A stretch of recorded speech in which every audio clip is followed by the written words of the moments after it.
Yeah. What'd you think about the men's race? 204, almost breaking 204, but we didn't get a 203. We were close. Yeah. What'd you think of that men's field? So that one was similar in terms of we had a fast time projection throughout, slowed a little bit at the end. The difference was they had 6 in their pack as opposed to 12. So when things slowed down and when people fell off, they were only left with a few folks, and that was Sisay Lemma, the eventual winner in 204.01, Kipchumba, and Garamu. Those were the 3 who really separated themselves towards the back half. It was weird from the jump because Shura Katada, actually, it was weird from the press conference because Shura Katada said he had a hamstring injury. And if you say you are injured at a press conference for a marathon, you must be pretty injured because usually no one says anything if they're slightly injured. And then you find out afterwards, oh, they hadn't run for 2 weeks or they hadn't done a workout in 6 weeks. So to admit that you're injured means it's significant enough to where they know, hey, I can't hide it. People are going to tell from the get go. So Katada's off the back 2 miles in. I thought he was going to DNF. So that was your London defending champion. And once he was out of it, then you're thinking, all right, there's only 5, 4 or 5 more, or 5 or 6 more guys who have the PBs that put them in contention, right? Because you don't think a 210 person is going to win the race. So you're looking at all the 202, 203, 204, 205 guys, of which there really weren't too many after Katada. And that group of Legasse, who was really talking big going into the race, Evans Chibet, Titus Ikiru, Garamu, and Kipchumba and Lemma. Ikiru dropped out, so then it's down to 5. Then the 3 break away. And the 2 guys who went 1-2, Gordon, like Kipchumba's PB was 205 going in. Now he got second in London last year, so you're like, oh, this is a legit dude. And Sisay Lemma has been around for a while, hadn't won a major before though. It was kind of unexpected. And you and I talked last week, hey, this is maybe going to be the first sign of okay, who can challenge Kipchoge because his field is so deep.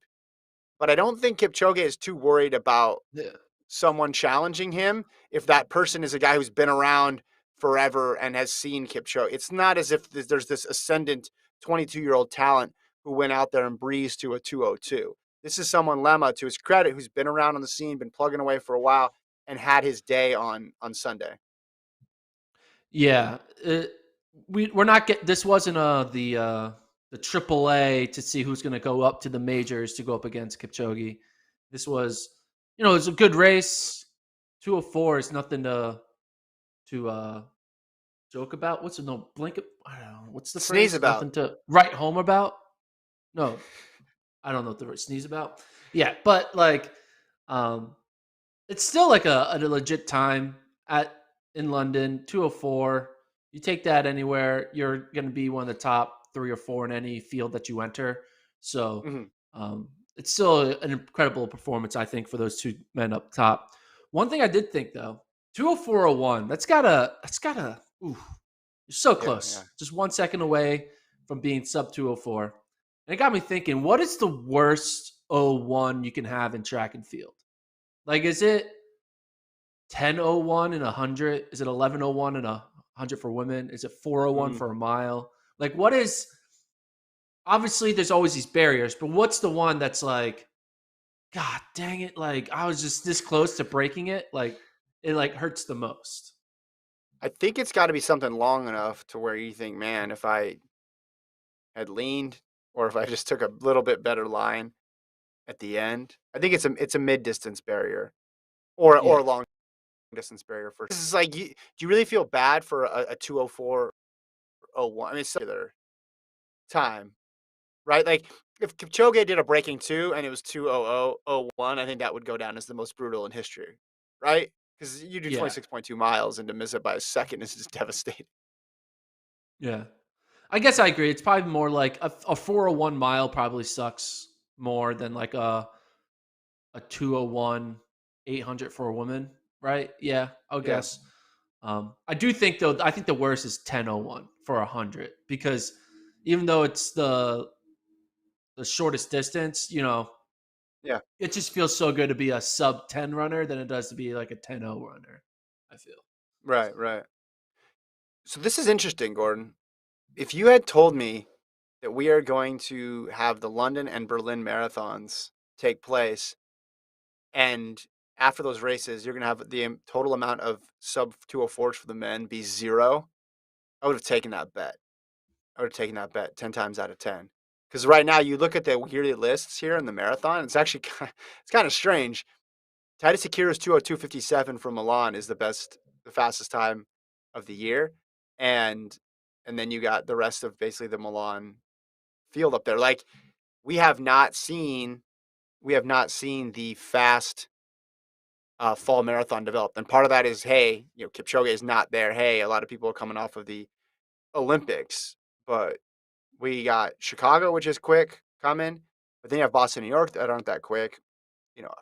Whenever there'll be a fast European marathon as well too to end the year, but we're not seeing the crazy times at least. Yeah. Yeah. I mean, Chicago, we might get something at Chicago, at least on the women's Yeah, side. maybe. Well, we already got the fast things on the women's side in Men, I'm London, talking but men. Men. Women have yeah, been great. Women have been women great, have yeah. been great. Yeah. I think for American women, Chicago's the place to be.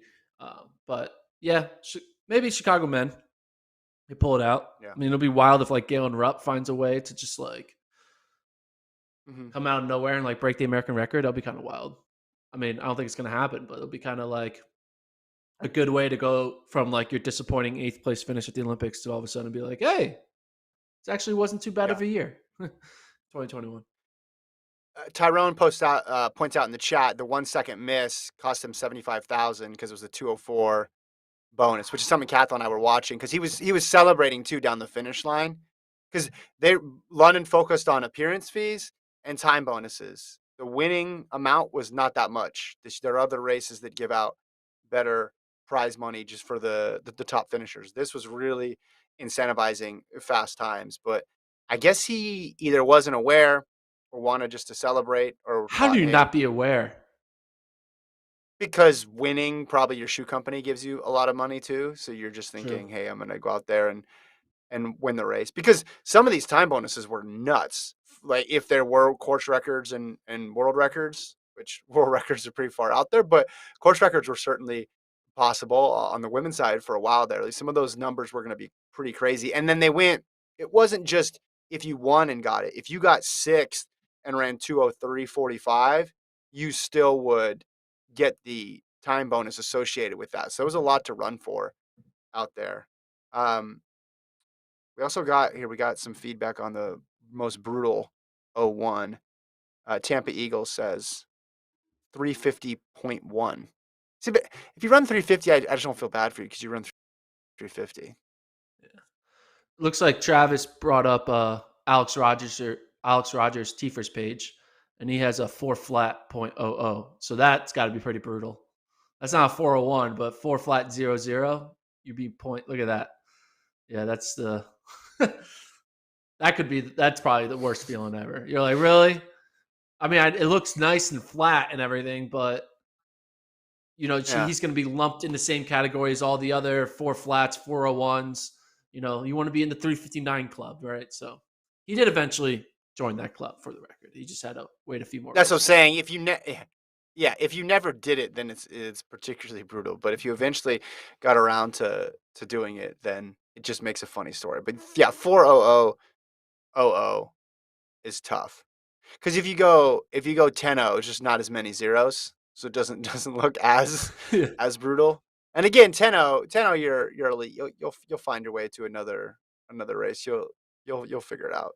But 400, it's the barrier that people think about as a mid distance runner growing up.